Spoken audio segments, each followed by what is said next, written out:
like the Arabs will fall for Sykes-Picot too, just as so many of them did fall for Sykes-Picot 1. And if I'm completely exaggerating the importance of the differences between Sunni and Shiite Muslims, which are pre-existing, no doubt, which are ancient and historic, no doubt, which are serious at times, no doubt, theological, cultural differences, but not nearly as great as the differences between, say, the Arabs as a whole and Israel, or the Arabs as a whole and the imperial powers that are stealing the wealth of all the Arabs, whether they're Sunni or Shia. These differences which exist are being exacerbated deliberately, are being worked on by men who don't even know the difference between Sunni and Shia, would struggle even to find a dictionary definition for that difference. But what they know is if they support the Shiites here, they can achieve their goals and objectives, and if they support the Sunnis here, they can achieve their goals and objectives, and even better, they can make the Sunnis in this country feel that the Shiites in that country and vice versa are their enemies. Then eureka, you've done it again. As long as the Muslims are fighting each other, hating each other, fearing each other, they won't notice that their wealth is being stolen from underneath their noses, that their countries are being occupied, that foreign armies are literally present in their capital cities. Jerusalem is in the hands of a foreign army. The Arabs are doing nothing about it. You fall for the canard that the West has a preference of one kind of Muslim over another. They couldn't give a damn. They were happy to support the Shiite government of al-Maliki in Iraq, even where that Shiite government was hated by the Sunni minority in the country. Equally, they'll support Sunni jihadists and encourage them in their quest to overthrow this or that regime on the basis that it is somehow heretic, somehow Shiite or Alawiyin or whatever. A brazen example of this is in Bahrain, the revolution nobody talks about, where the existence of a majority Shiite population is held by many Sunnis in the streets as well as in the government headquarters as a reason not to support the Bahraini revolution, as a reason to wish the defeat of the Bahraini revolution, because what would it produce? It would produce a Shiite government. Well, no, if the revolution succeeded and we had one man, one woman, one vote in Bahrain, we'd have a government of the people's choosing, which is what we're after everywhere, isn't it? But when did you last see the Bahraini revolution on most of the Arab satellite channels, including those satellite channels that now carry virtually nothing except the Syrian revolution? To the show outdoors that Britain and America were intervening in Syria in the interests of human rights. How could that possibly be? Britain and America are the biggest supporters of dictatorship in the Arab world before and now. Some people thought that the reason for the enmity towards Syria was because it had one family rule.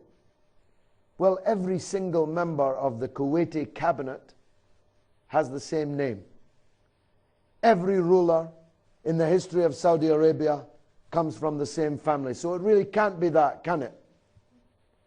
It can't be because you have a minority religious sect which contains much of the power or holds most of the power in Syria, can it?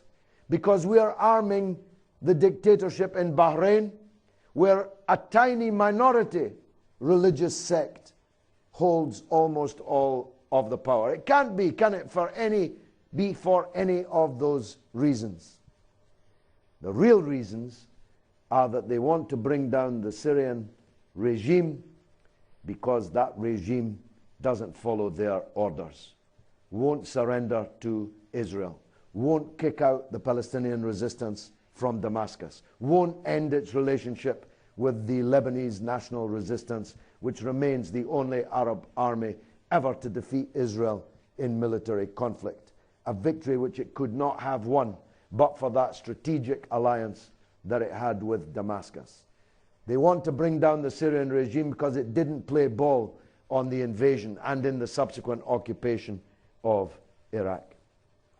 So these people play these sectarian games. And even those currently benefiting from it should beware. People in the House of Commons who don't know where Saudi Arabia is on the map have approached me over the last year or so, and especially in the last few weeks, asking about the Hijaz and Najd.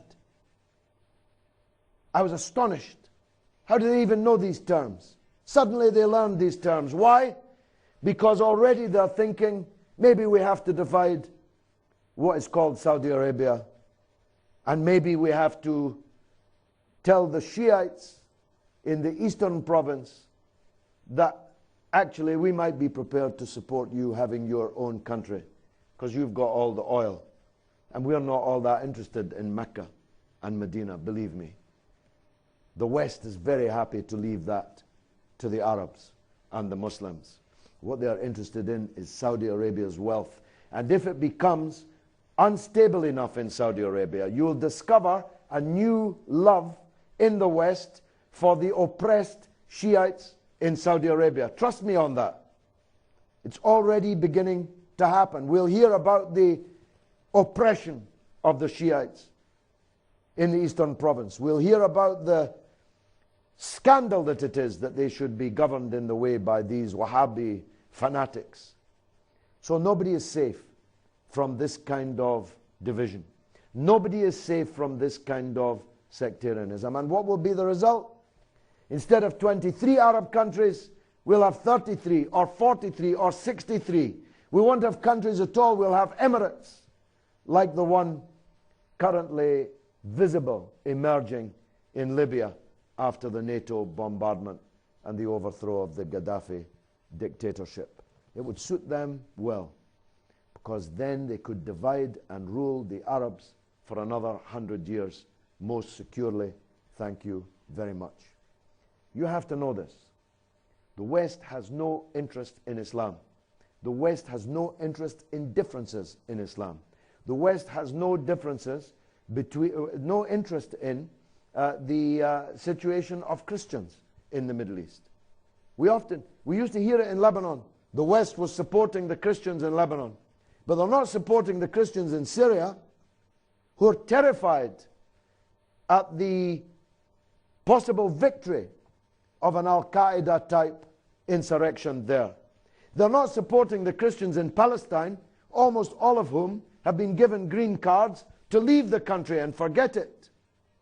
Please don't think that they care about your religions. Please don't think that they care about your confession, your particular sect. They only care about continuing to own and control the Arab world because of the wealth which lies underneath it and because of the strategic importance which it holds and continues to hold. That's my case. I realize it's controversial, and I'm sure there's going to be lots of questions which I hope I can answer. But that